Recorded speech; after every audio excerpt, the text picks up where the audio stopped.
जहाँ शिक्षा नीति ही पक्षपातपूर्ण है, मनमाने तरीके से, दादागिरी तरीके से शिक्षा विभाग को चलाया जा रहा है, कोई किसी की बात वहाँ सुनने वाला नहीं है। शिक्षा नीति और इनके बेरोजगारों के हित में कारगर पहल करने की मांग हम एक लाइन में सरकार से करते हैं। निश्चित रूप से भाजपा परिवार का सहयोग और समर्थन उनके साथ है। बेरोजगार जो अभ्यर्थी हैं ये अंदर से टूट चुके हैं और इनको गलत रास्ते पर जाने के लिए बिहार की सरकार मजबूर कर रही है। बिहार में जिस तरीके से शिक्षक बहाली हुई है उसको लेकर लगातार अभ्यर्थियों में आक्रोश है और अब जाकर अभ्यर्थियों ने आर पार को लेकर ऐलान कर दिया। ऐसे में अभ्यर्थियों का यह साफ कहना है कि कल से वो पटना की सड़कों पर आंदोलन करेंगे। आज लास्ट डेट था अल्टीमेटम का। बता दें आपको कि अभ्यर्थी जो है वो कहीं ना कहीं रिवाइज रिजल्ट की मांग कर रहे हैं। ऐसे में हमारे साथ बात करने के ढाका से बीजेपी विधायक पवन जायसवाल जुड़ेंगे, बात करेंगे। पवन जी, रिवाइज रिजल्ट की बिहार में मांगे हो रही है, अभ्यर्थी आक्रोशित दिख रहे हैं, अब जाकर आंदोलन करने जा रहे हैं, कैसे देख रहे हैं? देखिए, बिहार के बेरोजगार अभ्यर्थियों के साथ बिहार की सरकार ने अन्याय किया है।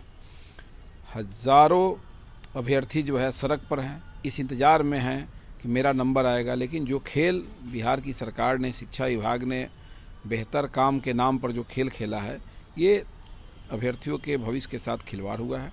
इसकी जितनी भी निंदा की जाएगी कम है और हम लोग वैसे पीड़ित अभ्यर्थियों के साथ हैं। कल से उनका आंदोलन पटना के गर्दनी बाग में शुरू हो रहा है।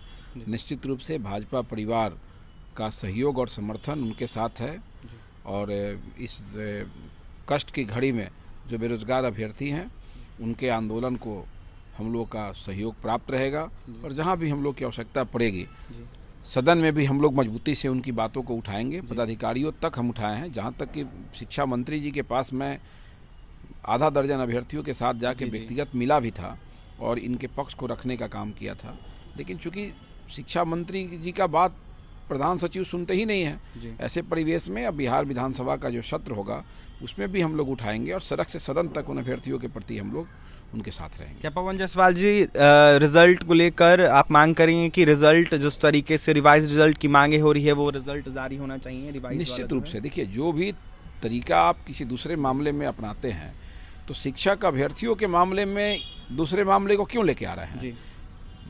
विधि विधान तो एक ही तरह का सबके लिए होना चाहिए था। अगर दूसरे किसी एग्जाम में अभ्यर्थियों के लिए आप नीचे से उठा रहे हैं और इसमें आप कह रहे हैं कि हम एग्जाम लेंगे फिर से, दोनों में तो अंतर हो गया।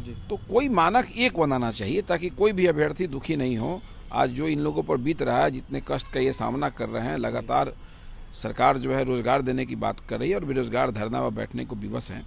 तो ये सब विडंबना है बिहार सरकार के क्रियाकलाप का, इनके नीति का, और हम लोग इसका विरोध करते हैं। पवन जी, 3 अटेम्प्ट से ज्यादा अभ्यर्थी, अब जो शिक्षक अभ्यर्थी है वो एग्जाम नहीं दे पाएंगे। ऐसे में अभ्यर्थियों में आक्रोश है, वो मौका मांग रहे हैं, वो कह रहे हैं कि 3 ही अटेम्प्ट क्यों, लगातार हमें मौका देना चाहिए। ये बेरोजगार जो अभ्यर्थी हैं ये अंदर से टूट चुके हैं और इनको गलत रास्ते पर जाने के लिए बिहार की सरकार मजबूर कर रही है। बिहार सरकार की जो नीति है ये बेरोजगारों को इस प्रकार तंग और तबाह कर रही है कि ये गलत रास्ते पर चले जाएं। ये अपराध की दुनिया में अन्य जगह जब विमुख होकर चले जाएंगे, जब इन पर कर्ज का बोझ पड़ेगा, एक एक कंपटीशन को फेस करने में इनके ऊपर 5-5 हज़ार रुपये का लोड पड़ता है, जाना आना, होटल में रहना। तो अगर इसी प्रकार 10-10 एग्जाम लेके आप करेंगे तो 50 हज़ार का तो कर्ज इनके ऊपर ऐसे पड़ गया। एक तो उम्र का बोझ, दूसरा परिवार पर आर्थिक संकट। तो जो सामना बिहार के बेरोजगार कर रहे हैं, इस चीज़ को बिहार सरकार को समझना पड़ेगा और इनको बिहार में बढ़ते हुए अपराध की भी चिंता करनी चाहिए कि अगर इसी प्रकार पढ़े लिखे नौजवानों को हम सड़क पर भटकाने का काम करेंगे तो इनके पास जो विवेक है, इनके पास जो बुद्धि है, उसका गलत इस्तेमाल होगा, गलत रास्ते पर ये जाएंगे और ये अपनी ऊर्जा को सकारात्मक दिशा के बदले नकारात्मक दिशा में लेके जाएंगे। तो इससे राज्य को हानि ही होगा।